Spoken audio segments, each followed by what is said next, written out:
Bonjour, bonjour, ici Dominique Labbé, physiothérapeute chez Accès Physio. Aujourd'hui, le renforcement du coude pour traiter et prévenir certains problèmes de type épicondylite, le tennis elbow.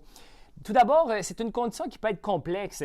Nous, en physiothérapie, chez Accès Physio, on en rencontre régulièrement des patients qui présentent cette douleur-là, cette blessure-là d'épicondylite, de tennis elbow. On rencontre aussi des épitrocléides, golfer's elbow ici. Et puis, il y a plusieurs façons de travailler ça. Il peut y avoir plusieurs causes. Nous, en physio, souvent, on vient travailler beaucoup le cou en thérapie manuelle quand on trouve que des dysfonctions, des raideurs, par exemple. Il peut y avoir des tensions neurales dans certains nerfs. Ça peut être relié aussi avec la position du cou, la posture, le travail. Il existe plusieurs sortes de traitements aussi, plusieurs approches. Il y en a qui ont des injections de cortisone, par exemple. Il y en a qui ont du PRP. Il existe une panoplie d'interventions, le shockwave, etc., etc. Et puis, des fois, on peut être mêlé dans tout ça. Et puis moi, je me rends compte, souvent, il y a des patients qui présentent des douleurs qui sont persistantes, souvent, qui sont là depuis assez longtemps. Puis il y a des choses qui n'ont pas été adressées. Par exemple, le renforcement, je vais vous montrer des façons de le faire dans quelques instants.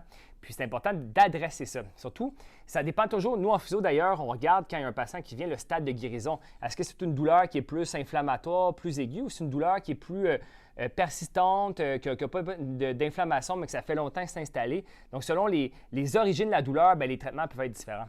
Je vous présente des mouvements de renforcement qui peuvent aider dans certains cas d'épicondylite, donc, ou pour aussi renforcer le coude, prévenir certaines douleurs. Donc, tout d'abord, ce que je propose à certains patients, c'est de travailler la musculature, les tendons, les muscles extenseurs ici. Et souvent, ils présentent de la douleur qui est trop aiguë, trop grande pour faire du renforcement lourd et de faire du renforcement en mise en tension. Donc, ce que je propose souvent, c'est de commencer à faire du renforcement. Par exemple, dans cette position-là, mon muscle est en position raccourcie et puis je peux faire des extenseurs comme ça, de lever un très léger. Et puis, mon muscle est en position raccourcie parce que mon coude est plié. Donc, je peux même le faire dans cette position-là. Vous voyez, je pars de 0 degré vers l'extension. Des patients, je peux aller un peu plus loin comme ça. De partir de la flexion vers l'extension. Donc, je descends un peu plus loin. Je remonte comme ça de façon confortable. Et puis, il y a aussi une autre façon qu'on peut le faire, plus en mise en tension, en étirement.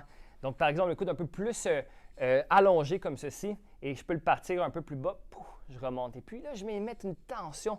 Je viens vraiment plus étirer mes épicondyliens. Donc, je viens vraiment plus bas comme ça. Si je suis supporté de cette façon-là, je viens l'étirer, je remonte comme ceci. Et puis, les deux cas peuvent être très utiles dépendamment de ce qu'on recherche, par exemple. Donc, si je viens renforcer comme ça, j'aime bien le faire dans cette position-là avec des longues séries, beaucoup de répétitions pour ramener du sang, aider pour la guérison. Donc, on peut faire facilement un 20 à 40 répétitions comme ceci, par exemple. Et puis, à faire beaucoup de répétitions, je sens vraiment là, que ça vient pomper, travailler. Et puis, il n'y a pas beaucoup de dommages parce que mon muscle est en position raccourcie. Tandis que je peux venir donc le chercher plus en mise en tension comme ceci. Et puis, de cette façon-là, ce que je recommande souvent, c'est de faire des séries plus courtes, moins de répétitions et de le faire moins souvent dans la semaine. Si je prends un poids un peu plus lourd comme ça, je mets une mise en tension comme ça. Puis justement, pour des cas qui sont persistants de douleur, des fois, on peut chercher à créer un petit peu d'irritation, d'inflammation pour partir le processus de guérison. Donc, on peut monter et descendre bien lentement de façon contrôlée. On remonte de façon excusez ma posture un peu comme ça, c'est parce que sinon je suis trop haut comme ça, là, mais évidemment, on va bien se positionner pour la vidéo. Donc, je remonte ici, je retiens la descente. Donc, j'aime bien proposer ça à des patients, un 3 à 5 séries d'un 6 à 15 répétitions. On peut varier le nombre de répétitions et avec un poids plus lourd, avec plus de contrôle, lentement comme ça. Puis là, je viens étirer comme ceci. D'ailleurs, ça mixe le renforcement avec l'étirement. Si on étire comme ça, ça peut relâcher les structures, ça peut aider à les détendre, mais on ne vient pas rendre les structures plus fortes. Donc, en faisant ça, je mixe le renforcement avec un étirement. Donc, je renforce mes structures en mise en tension.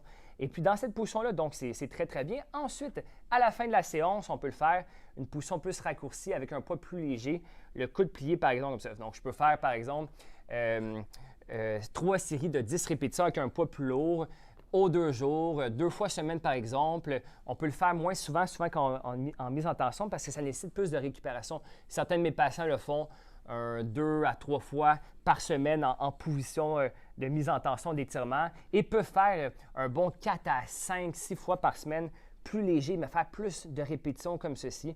le faire à la fin de la séance, après la mise en tension, ou le faire même des journées qu'on n'a pas fait celui en mise en tension. Puis c'est important de faire ça parce que je vois beaucoup de patients, par exemple, qui sont très, très forts, le coude proche du corps. Donc, ils ont renforcé beaucoup comme ça. Et ils se blessent pourtant quand ils sont à bout de bras. Des gens, des paramédics, par exemple, qui doivent intervenir à bout de bras, quelqu'un qui travaille avec les bras dans les airs. Donc, souvent, on vient plus en mise en tension. Les gens se blessent parce qu'ils ont travaillé cette région-là comme ça, mais pas en mise en tension. Donc, c'est très important que les structures soient fortes, mobiles, flexibles, mais fortes, endurantes aussi, dans une position plus raccourcie ou une position plus allongée. Donc, c'est super important pour traiter certaines blessures et prévenir certaines blessures. Et voilà pour l'épicondylite, le renforcement avec une amplitude plus petite en course interne, donc une petite amplitude comme ci, ou plutôt en course externe, long range, donc une plus grande mise en tension comme ceci.